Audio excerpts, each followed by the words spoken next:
What's up gamers, Zenith here. I would like to go through each champion and kind of talk about his or her position in current meta and how things are looking for them. So first up we got Brienne. This is my Brienne that I'm running. 1 second. Oh, yeah, so it's a pretty strong deck. I believe it's top tier, to be honest. She obviously struggles a bit versus aggro, even with this kind of list where you're kinda well suited for aggro matchups. It's still hard. If you go second, you basically uh, lose easily. But that's just not the case only with her. A lot of champs struggle when they go second. It's just the way it is. It turned out to be a huge advantage for the first going player. But yeah, overall, very decent deck, and you could totally grind with such deck. So next up we got Crow. So this is my take on Crow, and I believe it's correct, to be honest, because Crow has to challenge both sides of the spectrum, no matter how hard it is.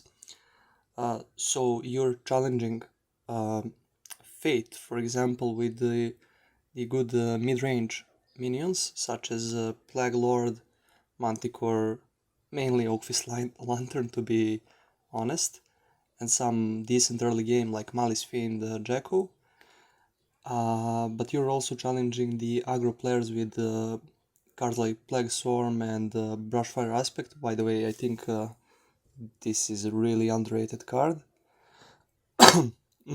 But anyway, the problem with Crow is, I believe, Brienne. I believe that Brienne is a huge problem for him. He just can't deal with her A3. But overall, this deck is really fun, and it's not that easy to play. It's not autopilot for sure. So yeah, once you learn how to play Crow, I think it's very satisfying. Yeah, it's not the best deck for grinding ladder, but you can still do it, I believe. Next up we got Darlock. So this is my take on Darlock, but I don't think that it's the correct way, to be honest. What I tried with this list is, as I said, um, to be able to beat all archetypes, but with Darlock that's just really hard to do at the moment, because no matter how this list, for example, might look anti-aggro, it's actually not not at all, because you just lose to Maius if you go second, almost 100% of the time with this list. And obviously you can fully counter Maius or I don't know, Vangelis, if you build deck around that, but I don't think it's worth it. Like, you can beat Maius once, twice, and then you go versus Fate, and then you just insta-lose. I don't think it's the smartest idea to grind with such deck. So yeah, I believe that he's in a tough spot. Overall, because meta is much faster than it used to be, so card like Torment is just out of place completely, and yeah, not the best spot for Darlock. This was my Dawn list, or this is rather. It's decent deck, but she kinda struggles with draw. I don't know. She really depends on board states and such. Regardless, it's a fun deck. I don't think that it's a top tier. I believe it's like A tier. Still very good. You can grind the ladder with this deck. I'm not the best Dawn player out there, I'm sure, but yeah, this list is doing a decent job overall. So next up we got Emrys. So Emrys is kind of cheeky pick. if you're going into the queue. So this is my take on Emrys. I really dislike his A2 and just pressing button.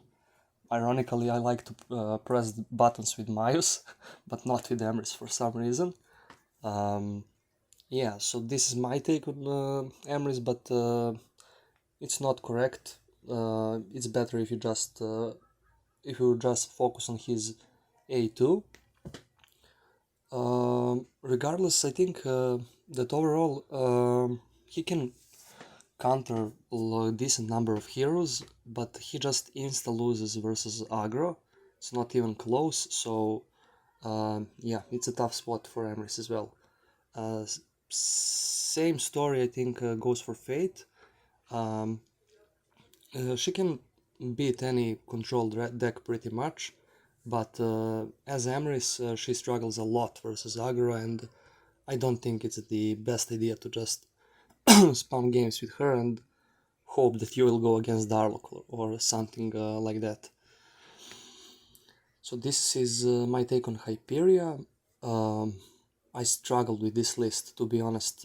It's probably not correct, but it feels like it's close to be good, but it just isn't. A lot of close calls, close losses. Overall, she can just get clunky if you know that your opponent can board clear your A3, and you end up in situation where you have like tons of blood and waiting for that juicy A2 to happen, but it's just not coming, and yeah, not really consistent. Keeper, oops, I don't have any list. I believe the best way to build Keeper is the way Dr. Traffic did it a few patches ago, and it's still decent deck with like Flash to Soil, Torment, camouflages, and yeah, it's a fun deck for sure. It's not that bad either, so yeah. Laura is in terrible position, I believe. So this is my creative, somewhat creative take on her. But it just isn't that good. I mean, I could be playing her with like 5 package, but why would I do that when I can play Vangelis instead? So yeah. Myos, of course. Do I need to comment? Do I need even to comment him? I don't think so. But regardless, yeah. For me personally, Charioteer was a huge discovery, to be honest. Before Charioteer, I was playing Sickle Stalker, and it was doing okay, but nothing special. Charioteer is a real game breaker. It's somewhat of an underrated card, even though all Myos lists run him basically. If they're not going for Odin or some shenanigan like that. Morlik, I didn't play Morlik, to be honest, and this is some random list. I think he's in pretty bad spot, to be honest.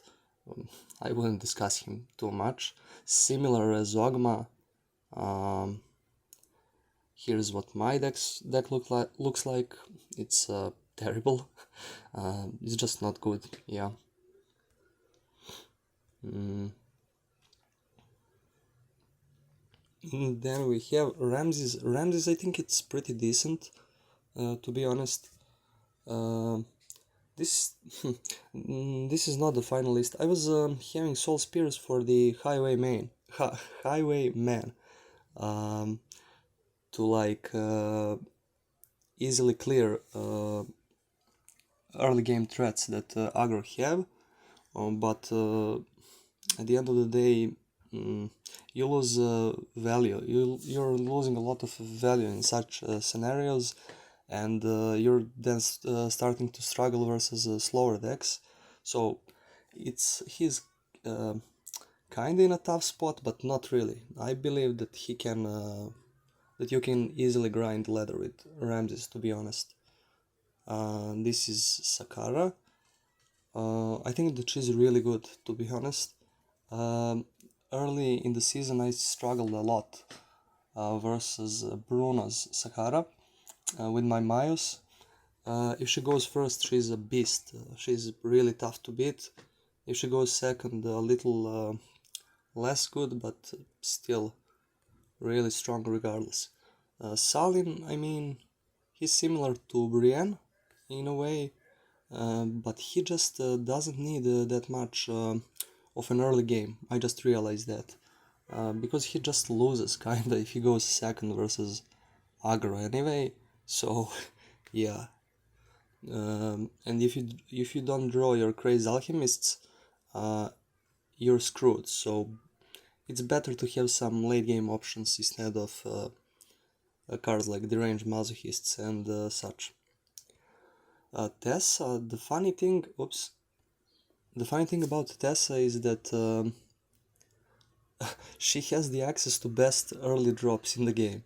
Like, this is a full package. This is not a complete deck, by the way. I was just testing.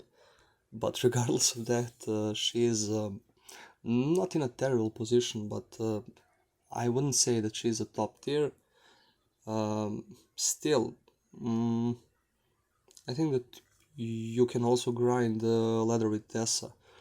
I mean, yeah. As I said, this is not the correct list, I'm pretty sure. But yeah, you get the idea. Next up we got Vangelis, of course. Yeah, really strong deck. Really strong versus Mayus as well. If you're careful about Zephyr Knights, it's relatively easy matchup for Vangelis, and that's the purpose of him in this meta, I would say. Early King is not that important. You could be running like Blessed Bond instead of Earl King, doesn't really matter. And lastly we got Zekan, so this is what I got for him. It's a cute deck, but I wouldn't say it's top tier or even close. Some plays that you could be doing is like copying Enraged Villagers with Grizzly Void Callers, or of course Jacko. Yeah, he has access to such snowbally early game, so I just kind of went for it when it comes to deck building, and it's decent. I mean, it's not terrible, but he's like B tier at best, I would say. So yeah, that's it. See ya.